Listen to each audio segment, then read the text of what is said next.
Welcome to Jammin' with Jason Mefford, a show where we discuss topics relevant to Chief Audit Executives and professionals in audit, risk, and compliance. We discuss the technical and soft skills needed to navigate the minefields of organizations. You hear best practices and practical advice for helping you advance your career, and we'll even talk about music, mindfulness, and psychology, because we can. So sit back and relax while you listen to the #1 podcast in the world for internal auditors, unscripted and unedited.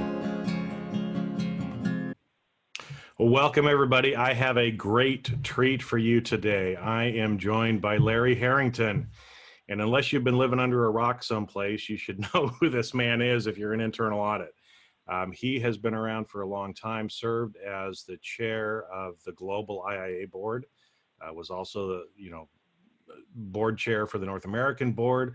He's done lots of service over the year, and he is a retired chief audit executive from Raytheon. So, Larry, welcome on. How you doing? Jason, I'm doing great. Thank you. And retirement is an interesting word because even though I've retired in the last year from Raytheon, I've still spent a lot of my time traveling the world, speaking on behalf of internal auditors in the IA and doing some consulting on cyber, as well as coaching and mentoring young internal auditors. So I've got a very busy life these days, and I love opportunities to talk to people like you who have really helped shape this profession to where it is today. And I hope that today you and I can share a few pointers that will help people in their own career.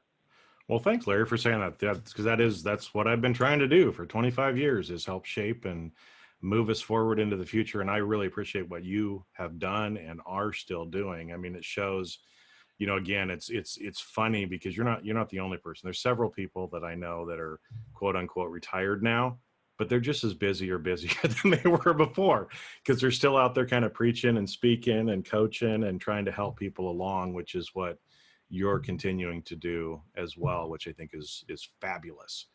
Now, I wanted to kind of, give a little bit of time here at the beginning because, I just gave a couple of snapshot things, but maybe, kind of go through and explain to everybody, what your career path was, in order to get to become a chief audit executive, because I know there's lots of people out there that are like, someday I'd like to be this, but how do I do it? So the way you figure it out is you see what other people have done and how they were successful, and you try to do some of the same things. So kind of maybe give us a little background on your career and how you got to where you were as chief audit executive there at Raytheon. So that's a great question. I really appreciate it. I've spent, started my career in public accounting, and then I joined an internal audit team. And I've spent 3 different times, I've left internal audit, once to be a vice president of finance, another time to be vice president of operations, and another time vice president of human resources. And each time I left internal audit, I learned more about how internal audit could really add value and how internal audit could better understand what it's like on the front line, as opposed to coming in 6 or 8 months after a decision and auditing with today's facts versus 6 months ago when the decision had to be made. So I learned a lot each time. But let me just step back for a moment, because very early on in my career, I read a book called Awaken the Giant from Within from Anthony Robbins. And that book was all about how to awaken the giant within you. It talked about the importance of personal branding. It talked about the importance of career planning. It talked about the importance of risk-taking. But it took you through, how do you find your passion in life? What is it that's so important to you? And I realized that I didn't have a career plan at the time. I didn't have a personal brand. I had a personal brand because everyone does, but I wasn't managing it. I wasn't recognizing it. So after that book, I sat down and I started to think about what is it I wanted to do. And it wasn't, I want to be a chief audit executive. It was, I wanted to be someone who could create positive change with a sense of urgency. I wanted to be someone who was in a position who could help recruit, develop talent, in a position where I could make a difference for the organization, make a difference for the world. And so when you start to think in such broader senses, you start to realize, as an example, in my local community, I ran for the city council, Board of Selectmen it was called. Oh, wow. And why would I do that? That gave me experience with meeting, I was an introvert like many auditors, but when you're out campaigning, you can't be an introvert. Yeah. When you're sitting on a city council and you're trying to develop strategy and influence others and drive change, you learn so many things. I served and was elected to a school committee, again, so that I could develop different skills. So when you start to think about your career and you start to think about your personal brand and what do you want to be and where is all that passion, you can then start to fill in gaps so that you may not get all the experience at company A or company B, but you can seek it outside as well through volunteerism, whether it's volunteering for the YMCA or to run for city council or school committee. In fact, I'll tell you a funny story. I was elected to the Board of Selectmen in this particular town. And at the end of the first term, I decided I wasn't going to run for a second term. It just wasn't all that I thought it was going to be, trying to change the wheels of government. This creating positive change with a sense of urgency was a little eye-awakening in government. So I decided not to run, and there were 5 people running for the 2 available seats, and I ended up winning on a write-in basis because I was #1 candidate. They wrote my name in over 2,000 times because they wanted me to stay. And so you'll learn very quickly about what personal branding is, and you learn about communication, and you learn about how do I develop the skills. And so when I moved into finance or I moved into human resources, I moved into operations, they weren't natural moves at the time, but they were risk, but they gave me insight. And when I look back and I asked each time, why would you ask me to do that? They said it was because you create change every place you've been, Larry, and we need change in HR, or we need change in operations, we need change in finance. So I urge all folks that are listening to sit back and understand, where's your passion? What is your personal vision statement, your personal mission statement? What is your personal brand? Is your brand what you want? You and I have talked about the hat that you wear. Yep. You stand out at every conference. People may not recall your name, but they know who you are and they know what you stand for. Every one of us has a personal brand, but most of us don't manage it. And very few of us have a written career plan that identifies our strengths, our weaknesses, our opportunities, our threats, and helps us think through what opportunities might we get in order to make a difference. And so I used that early on to seriously take some risks by taking a role in finance or taking a role in HR or in operations and learning what's it like on the other side of the fence, so that when I come in and do things from an audit perspective, I can truly add value to those organizations and truly provide insight that will help them achieve their goals and their objectives. You see, when auditors do audits, the #1 objective ought to be to help the organization you're auditing be more successful. Amen, help them brother. grow sales, help them improve cash flow, help them reduce costs, help them improve efficiency, help them with the culture of the corporation. I mean, these are the kinds of things that you learn when you're trying to run an organization like finance or HR operations. It's all about those things. And so as an internal auditor, instead of just thinking about controls, if we think about what are their goals and objectives and how can we provide thoughts, ideas, and strategies that will help them be more successful at what they're trying to achieve. And when we do that, internal auditors are much more appreciated. And again, I kept getting asked to leave internal audit because of those kinds of attributes that we're able to bring from an internal audit perspective.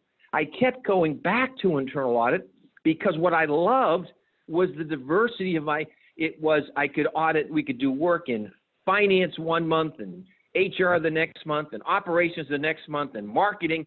I mean, you see the entire company. You're not limited to one function. And that's what's so exciting, Jason, about internal audit is you get to see the entire company and every aspect of it. And you see it unlike anyone else other than maybe the CEO. Mm-hmm. And if you truly have the ability to attract and retain the right people and develop the right skills and have the right attitude and mission, you can truly add value to every function in the organization and create a brand for internal audit that says, hey, I want to work there, and one that says, I want to hire those folks because they make such a difference to the organization. Mm-hmm. Wow. Okay. So there's a lot to unpack from just what you said, because it's yeah, you know, I think for everybody who's listening, okay, listen to Larry's passion. Okay. It's no wonder that this man was a success in his career when you listen to the passion and you hear some of the stuff that he just said. Okay. So rewind, listen to that again, but we're gonna kind of unpack some of this stuff, because you said a few interesting things in here, Larry, that I think is important.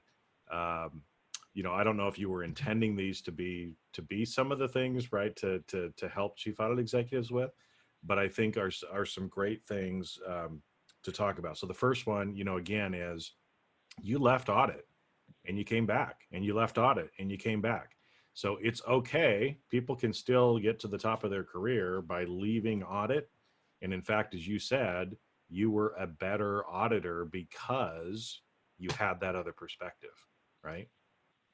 And think about it, Jason, you just interviewed Steve Geffert. Yep. And Steve said very similar things. He left internal audit and came back. Yep. You can learn a lot when you leave and come back at a higher level because of what you've learned and the brand that you've developed, both while you were in internal audit before and when you left. And you combine the success of those two, and you come back at a higher level. Well, yeah, and also about, you know, kind of being intentional in what you're trying to do as well, right? Because I see a lot of people, you know, this way that kind of come to me and they're like, hey, you know, I'm kind of stuck in my career. It's like, well, where do you want to go? Well, I'm not really sure. Well, it's no wonder you're stuck in your career if you don't know where you want to go, right? And when you tie that back to some of the passion and kind of deeper goals, like you were talking about, you know, with Awaken the Giant Within, that you kind of went through, that process that you went through, when you understand and you have alignment as to what you want to accomplish in this world, the job doesn't necessarily matter. Audit is a great job, but like you said, you may move back and forth, right? And I love what you said about risk taking. Okay, because I've seen this too. It's like, you know, we spend our whole career in you know, audit, compliance, and we're trying to stop people from taking risks. But the only way to really get what you want in life is you got to take risks. And so I don't, maybe you risks lead to opportunities. They do. You know, Jason, people think of only the risk side of things without the opportunity. And it's opportunities that often hurt the company because you miss the opportunity. Yeah. And so it's the same thing from a career standpoint. You know, I'll just tell you a funny story. When I was the Chief Audit Executive at Aetna, we had about 120 people in internal audit. We had a 3-day program. And it culminated at the end of the program with 3 circles of about 40 people. We were inside the hotel. We had the sound up to, I don't know, 120 decibels to the sound of Rocky. And what we did is we were having people, you know, kind of break the karate board. You've seen that before. Uh-huh. Yep. And the instructors were trying to teach us how we can do more than we think we can do. It's in your mind. And so they ended this 3-day session with that. And I can remember being in my circle, and, you know, they're just explaining to us how you do it. You don't hit the board, you go through the board, et cetera. Mm-hmm. And the music is playing, there's 3 circles, and in my circle, the guy says, so who wants to go first? And one of the staff people put up their hand, and they said they wanted to be first. And so they go in the middle of the circle, and everybody's chanting, you know, Jason, Jason, Jason. It's going crazy. And Jason, bust through the board. And then the second person raises their hand and they want to do it. And I'm thinking, holy crap, I don't know if I can even do this. I'm the guy that's hosting the whole program. I better go quickly just in case. So I raise my hand. I get to the center. And the instructor looks me in the eyes. He says, Larry, you're in charge of this group of 120 people. You can't break one board. You've got to break two. And I nearly crapped my pants. I didn't know if I can do one, then mine too. And so he's looking me in the eyes. He says, you can do it, Larry. Look at these people. They're all yelling your name. They know you're the leader. You had this program here. We've shown you how to do it. We've told you don't hit the board. You go through the board. I want you to think what's behind the board and put you. And I went through both boards. Shocked the heck out of me. And what it drives home is for every one of us, we need to take those risks because the risks lead to opportunities. Yep. And that we can do so much more than we think. We're our own limiters of our thinking. We limit what our abilities are. We limit our potentials because we tend to be too conservative and too pessimistic. And what I learned from Awaken the Giant was you need to dream big, and you need to associate yourself with people who dream big. And you need to associate yourself with people who will reinforce your dreams and encourage you to do that, and you encourage them. Yep. And so when you think about the risk, whether it be taking a different job, whether it's a different company, whether it's a different part of the country, think about it first and foremost. Do you have a career plan? Some people I talk to spend more time figuring out what car they're going to buy next or which vacation they're going to take, as opposed to how to manage the career. And so when I coach people, it starts off with career planning, and it starts off with who are you? Where is your passion? Where's your energy? What gets you so excited and what is boring? You know, there are some people that don't want to be a general ledger person because they said to do the same thing every month. Then there are other people that say, I'd love to do the same thing every day, every month. I want to know predictability. There's no right or wrong answer. The part is what is important to you and where do you get your energy and your passion? And then let's start to figure out what kinds of jobs, what kind of roles, what kind of responsibilities would give you that. And sometimes you might find, I never would have thought about something in, let's say, supply chain. Well, when you think about what supply chain's trying to do, it's very complementary to the skills that you have, and it's where you want to be. It's the kind of drive you want to change. So you start thinking about broader perspectives and start thinking about the opportunities that will allow you to grow in your career. And when you think about personal branding, it's communication skills, it's your appearance, it's so many different things. And you know, we could do a whole session just on career planning and help particularly younger folks understand how important it is to, and the economy is so good. But ultimately, if you look at history, opportunities are going to get tight again at some point, and those that are most prepared will have the most success. And Jason, too many times I've seen people want a position or want a function or a role only to get there and find out it's not what they thought it was. And so again, part of the career planning is helping people understand. And as a chief audit executive, I would often surround the team with opportunities in every one of our functions so they could learn. So if, Jason, you had an interest in supply chain, I might put you on some supply chain audits so you could see what it's really like, experience what it's like, understand the problems, the issues, how you could add value. And sometimes people will come back and say, you know, it's not what I thought. Okay, great. Then let's talk about other opportunities. So it's so important for people to and have leaders in internal audit, chief audit executives who care. Oh, yeah. Staff wants to know you as a leader care about them. You care about who they are. You care about their personal life, their professional life, and you're their coach, their champion. You're there to help them be successful, because the more successful they are, the more successful you are as a chief audit executive. Mm-hmm. So surrounding yourselves with the right people and having the people skills to help them focus on personal branding, career planning, what is their personal vision statement, making sure they get the right training, the right coaching, the right constructive criticism, knowing that you're there to support them will help them be more successful. And I got to tell you, I learned very early on about two things. One is most people in business don't like auditors. They don't ask you to come. They don't want you to stay longer. They fear internal auditors. And so I learned really quickly that I had to change that opinion. So I got involved in other things like diversity and inclusion. At Raytheon, I served as the diversity champion for the company, a part-time role, for over 4 years. And when the chairman of the audit committee said, Larry, why would you want to do that? I said, because when I do the diversity work, people see me in a different viewpoint. They don't see me as the head of internal audit. They see me as a person, as a champion. They tell me about the culture. They tell me about the problems. It gives me an opportunity to see the company through different eyes, which then allows me to be able to do the audit work better. Mm-hmm. And so I learned that's important to think about. How do you truly understand what's going on in the company? By getting involved in some other aspects of the company.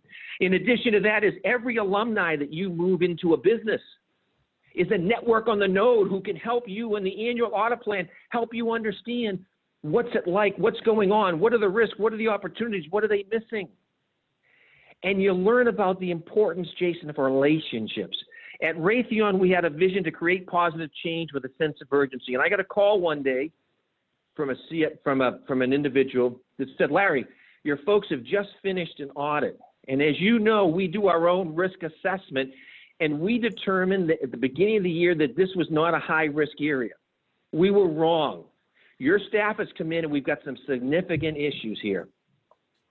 Wow. And it's all about, I want to ask you, Larry, I can spend the next 2 months arguing with leadership in the company about the audit findings, or I can get them fixed. Mm-hmm. What I'd like to ask you, you know what the environment is like here. This is almost 8 years or 10 years ago now.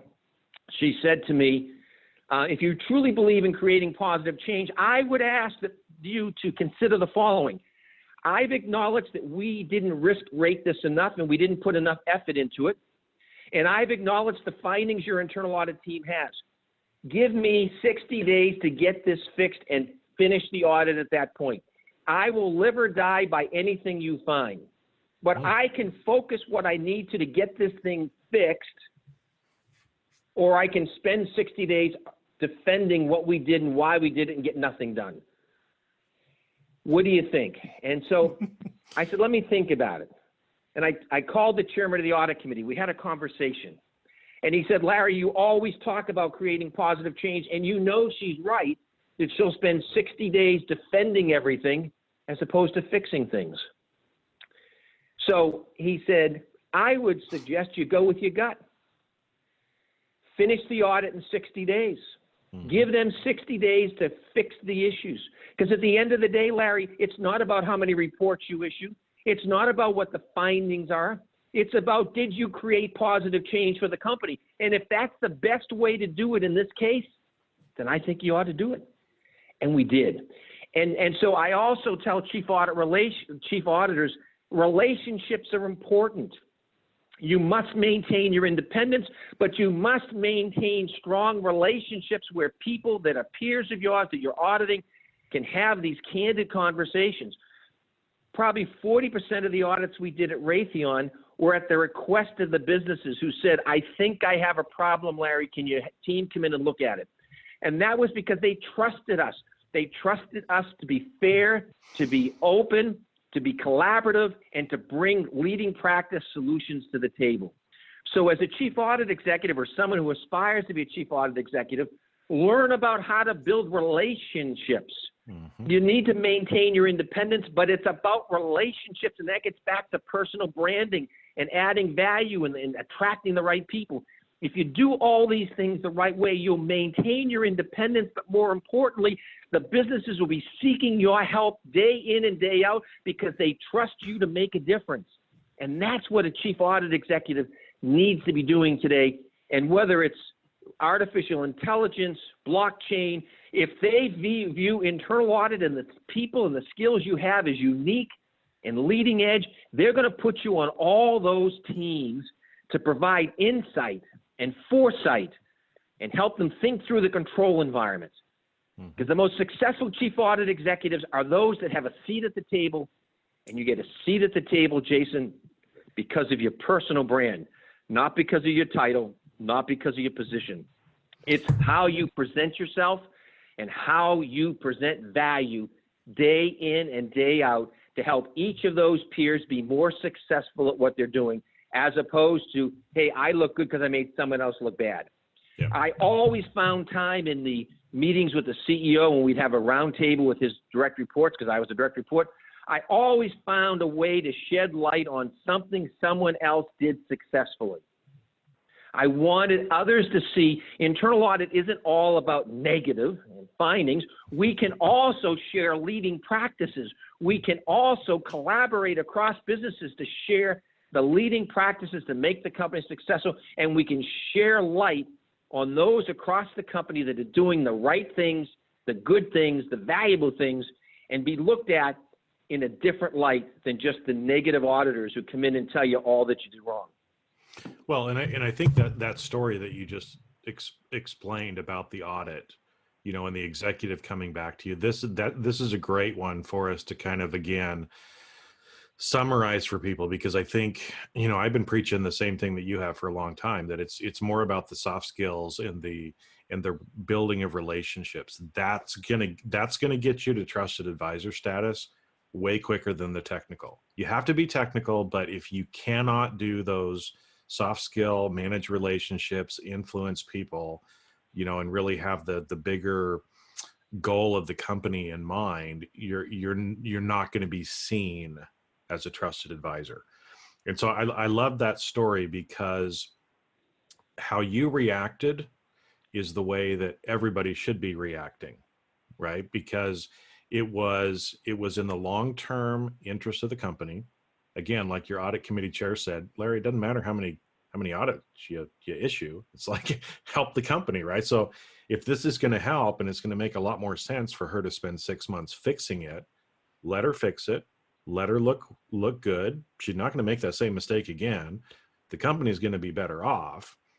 And so, you know, waiting to finish the audit for 6 months was the right decision. But what I would see a lot of people doing is saying, oh no, I cannot do that. You're trying to control the report, and you didn't do good, shame on you. So we're going to issue the report, and then you go fix it. And, you know, I think, again, it's like, I see so many people kind of taking that sort of thought, or believe that that's how they have to remain independent, and they can't give in or do anything like that, where we really have to do exactly what you did, is take the long-term relationship approach. That's not only going to help the company, but it's also going to set you and the internal audit group up better for building those relationships. I bet you didn't have an issue with that part of the business, did you? Anytime you would come in afterwards? They invited us in. They would invite you in, to help right? them think about things. Yeah. And Jason, you know, I don't want people to lose the fact that I reached out to the chairman of the audit committee. We had a conversation. I engaged him in the support, so someone wouldn't think we were just selling out, or we were giving up on something so that we could make someone look good. I wanted to collaborate with him as well, and we came to the decision it was the right thing to do. It took courage, it took risk, it took communication. And one other thing I would share with you and your audience is, when I was chairman of the global board, my theme was invest in yourself. And I chose that because so many auditors today, based on the data, get 40 hours of training in a year. And when you think of the fifth industrial revolution we're in today, you think how fast the world is moving, and how technology is changing, and blockchain and artificial intelligence, and how all that's happening. How do you possibly keep current and add value at 40 hours a week, 40 hours a year? I mean, as auditors, you've got to be world-class at auditing skills. But then you've got to understand all the functions you're auditing. And then you've got to understand risk and opportunities. And then you've got to understand new technologies, et cetera. And so it's so important today for auditors to understand, as part of your career plan, you need to be willing to invest in yourself. Invest in getting a CIA, invest in getting an MBA, invest in reading business magazines, and invest in reading business books. Invest in yourself through webinars and other opportunities, because those who are best prepared are the ones when the opportunity presents themselves that are going to get the opportunities. Mm-hmm. And today, everybody talks about the need for work-life balance, and it's so true, but you can listen to books on tape while you're driving or working out. There are so many ways for you to balance it so it's not a burden, but those today that are willing to invest in themselves and grow their skills and grow their reputation and grow their brand and grow their relationships, those are the ones who are going to succeed at being a chief audit executive or a vice president of finance or operations or the CEO of the company. And those who aren't, you know, if you look at the latest data on artificial intelligence and things like that, it's suggesting 25 to 40% of the jobs that exist today could be gone in 10 years. Mm-hmm. You don't want to be one of those whose jobs are eliminated. Artificial intelligence is eliminating people in finance and legal. Other professions. Truck drivers. It's going to have an impact on internal auditors as well. And so those internal auditors who understand and are willing to invest in themselves because they have a career plan, they have goals, they have objectives, and they are working to get that experience are the ones when the opportunity presents itself will be the most qualified candidate to get that opportunity. And so you can't just rely on your company. I urge people, take 5% of your net pay and invest in yourself. Nobody said the day you graduated college you were no longer responsible for your own education. We are all personally responsible every day. I've seen people who ended up losing jobs because a company went under or industry was suffering and didn't have the current skills, and they blamed their company. You don't want to blame anyone. You need to be self-determined. You need to figure out you are you're your own company. You have one product yourself, and you have generally one customer, your employer. That's a high-risk business. So what you need to do is you need to be building relationships so you have, quote, more customers if you need them, and you need to be building your skill set so that if things change, you're ready for that change, and you're going to be one of the ones landing on your feet faster than anyone else. Mm-hmm. And with the way this world's changing and the speed of which we're seeing change, if you're not investing in yourself, then why should anyone else? And today, organizations, companies, I look at you, Jason, I look at the things you do to build your brand, to build your reputation, and to build the success of the people that you're working with. Mm-hmm. And the more you can help those folks become successful, the more Jason becomes successful. The more he helps people become successful, the more he becomes successful. And so I look at the things you're doing like these here or the webinars, et cetera, the investment you're making in your brand. And that's all I'm asking auditors and business people from around the world. Invest in yourself so when the world changes, and it will, and when negative things happen, and they will, you'll be ready and you'll be on top of the pile and not at the bottom of the pile. Mm-hmm. Well, I'm just sitting here as you're talking, like throughout this whole, you know, we've been going a little over 30 minutes already. I'm just sitting here smiling, right? So I guess first off, I need to kind of pause and thank you because so much of the time, right, when I say things about lifelong learning and investing in yourself and, you know, increasing the soft skills and developing the relationships more, that's how you get to trusted advisor status. A lot of times people look at me like I'm kind of crazy. And so thank you, Larry, for preaching effectively for the last 30 minutes that, hey, everybody, Jason's not crazy. Larry's not crazy, right? There's some of us that are out there that are really trying to help you, right? And it's I mean, like you said, my passion behind this is really to help people unlock their potential, live the life that they really want to have, live the career they want to have, invest in themselves, lifelong learning. You know, and like you said, things like listening to this podcast, that's learning.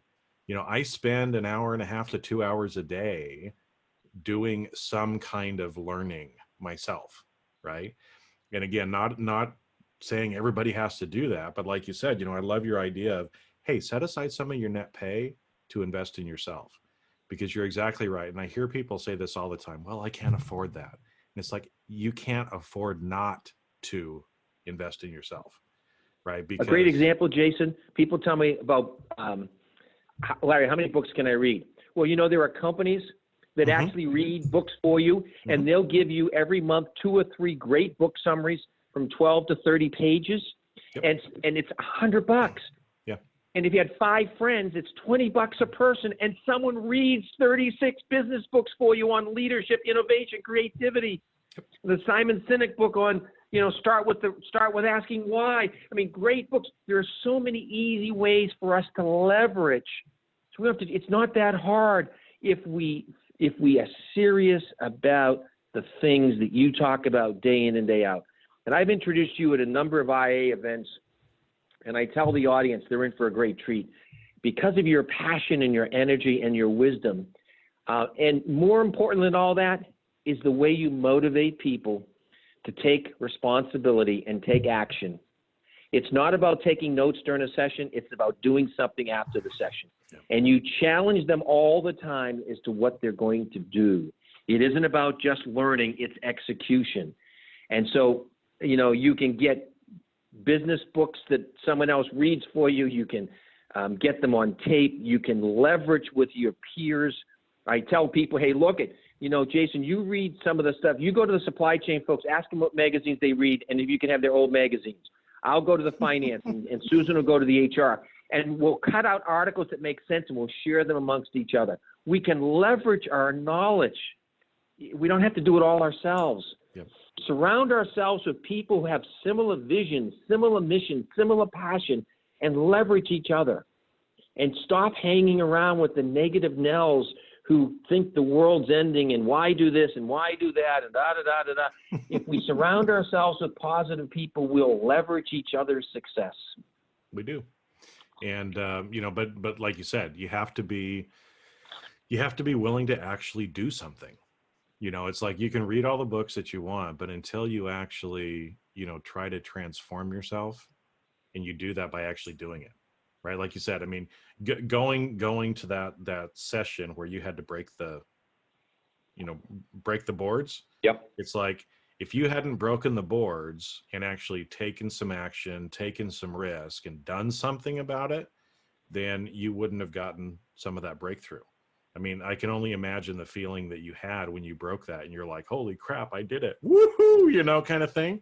And it's taking those steps. It's not just being an armchair quarterback, and it's actually trying to push people. And, because for everybody that's listening, Larry has just told you some fabulous stuff, but it's not going to help you if you don't get off your butt and actually go out and try to do some stuff, because he's been successful by doing, right?